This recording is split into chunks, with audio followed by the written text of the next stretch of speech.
ಹರಿ ಓಂ ಶ್ರೀ ಮಾತ್ರೇ ನಮಃ. ಜೈ ಶ್ರೀರಾಮ್, ಜೈ ಜೈ ಶ್ರೀರಾಮ್. ಎಲ್ಲರಿಗೂ ನಮಸ್ಕಾರ. ಆಲ್ರೌಂಡ್ ಕ್ಲಾಕ್ ಕನ್ನಡ ಚಾನಲ್ಗೆ ಸ್ವಾಗತ ಸುಸ್ವಾಗತ.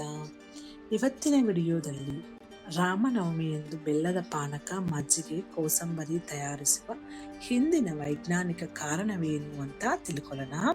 ವಿಡಿಯೋ ಪೂರ್ತಿ ನೋಡಿ. ನಿಮಗೆ ಈ ವಿಡಿಯೋ ಇಷ್ಟ ಆದರೆ ಶೇರ್ ಮಾಡಿ. ಹೊಸದಾಗಿ ನಮ್ಮ ಚಾನಲ್ ನೋಡ್ತಾ ಇದ್ರೆ ಸಬ್ಸ್ಕ್ರೈಬ್ ಮಾಡ್ಕೊಳ್ಳಿ. ರಾಮನವಮಿಯಂದು ಬೆಲ್ಲದ ಪಾನಕ, ಮಜ್ಜಿಗೆ ಹಾಗೂ ಕೋಸಂಬರಿ ತಯಾರಿಸುವುದು ವಾಡಿಕೆ. ಈ ದಿನದಂದು ಈ ಪದಾರ್ಥಗಳನ್ನೇಕೆ ತಯಾರಿಸುತ್ತಾರೆ ಎಂಬುದಕ್ಕೆ ಕೆಲವು ಧಾರ್ಮಿಕ ಮತ್ತು ವೈಜ್ಞಾನಿಕ ಕಾರಣಗಳಿವೆ. ಅಂತಹ ಕಾರಣಗಳೇನು ಅಂತ ನೋಡೋಣ ಬನ್ನಿ. ಶ್ರೀರಾಮನವಮಿ ಆಚರಣೆಗೆ ಇನ್ನೇನು ಕೆಲವೇ ದಿನಗಳು ಬಾಕಿ ಉಳಿದಿದೆ.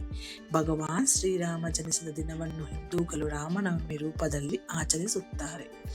ಚೈತ್ರ ಮಾಸದ ಶುಕ್ಲ ಪಕ್ಷದ 9ನೇ ದಿನವನ್ನು ಹಿಂದೂ ಪಂಚಾಂಗದಲ್ಲಿ ರಾಮನವಮಿ ಎಂದು ಕರೆಯಲಾಗುತ್ತದೆ.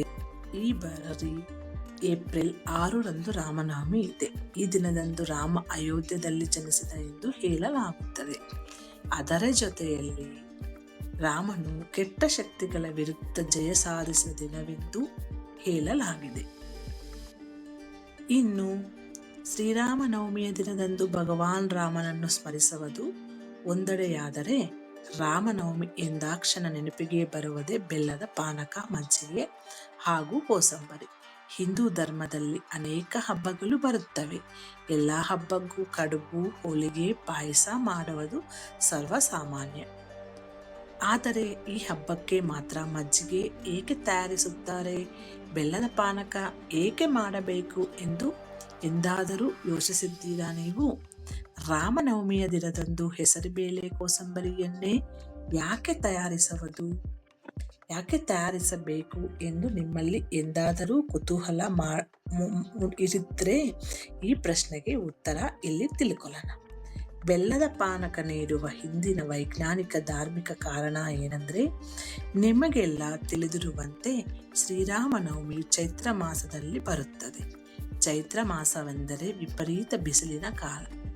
ಬಿಸಿಲಿನ ಧಗೆಯಿಂದ ತತ್ತರಿಸಿ ಹೋಗುವ ಜನರು ಮಜ್ಜಿಗೆ, ಬೆಲ್ಲದ ಪಾನಕಗಳನ್ನು ಸೇವಿಸಿದರೆ ದೇಹಕ್ಕೆ ತಂಪಾಗುತ್ತದೆ ಎಂಬುದು ಇದರ ಹಿಂದಿರುವ ವೈಜ್ಞಾನಿಕ ಕಾರಣ.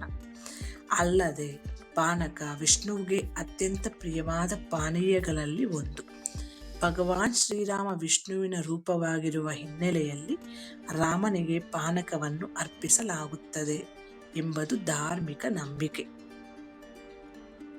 ಕೋಸಂಬರಿ ಹಂಚುವ ವೈಜ್ಞಾನ ಕಾರಣವೇನು ಅಂದರೆ, ಇನ್ನು ಬೇಸಿಗೆ ಕಾಲದಲ್ಲಿ ವಿವಿಧ ರೋಗ ರುಜಿನಗಳು ನಮ್ಮನ್ನು ಕಾಡುತ್ತದೆ.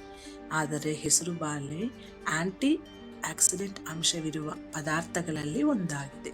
ಬೇಸಿಗೆ ಕಾಲದಲ್ಲಿ ಇದನ್ನು ಸೇವಿಸುವುದರಿಂದ ದೇಹದಲ್ಲಿ ಆಂಟಿ ಆಕ್ಸಿಡೆಂಟ್ ಪ್ರಮಾಣಗಳು ಹೆಚ್ಚಾಗಿ ಯಾವುದೇ ರೋಗ ರುಜಿನಗಳು ದೇಹಕ್ಕೆ ಬಾಧಿಸುವುದಿಲ್ಲ ಎಂದು ಹೇಳುತ್ತಾರೆ.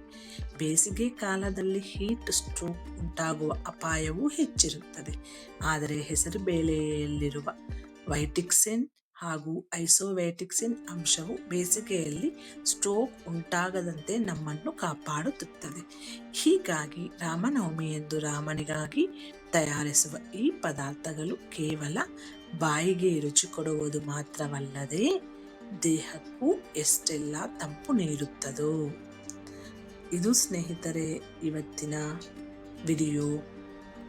ರಾಮನವಮಿಯಂದು ಬೆಲ್ಲದ ಪಾನಕ, ಮಜ್ಜಿಗೆ, ಕೋಸಂಬರಿ ತಯಾರಿಸುವ ಹಿಂದಿನ ವೈಜ್ಞಾನಿಕ ಕಾರಣವೇನು ಅಂತ ತಿಳ್ಕೊಂಡಿದ್ದೀವಲ್ವಾ? ಈ ವಿಡಿಯೋ ನಿಮಗೆ ಇಷ್ಟ ಆದರೆ ಶೇರ್ ಮಾಡಿ. ಹೊಸದಾಗಿ ನೋಡ್ತಾ ಇದ್ರೆ ಸಬ್ಸ್ಕ್ರೈಬ್ ಮಾಡ್ಕೊಳ್ಳಿ.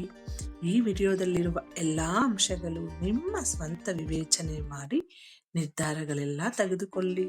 ಮುಂದಿನ ವಿಡಿಯೋದಲ್ಲಿ ಸಿಗೋಣ. ಎಲ್ಲರಿಗೂ ಧನ್ಯವಾದಗಳು.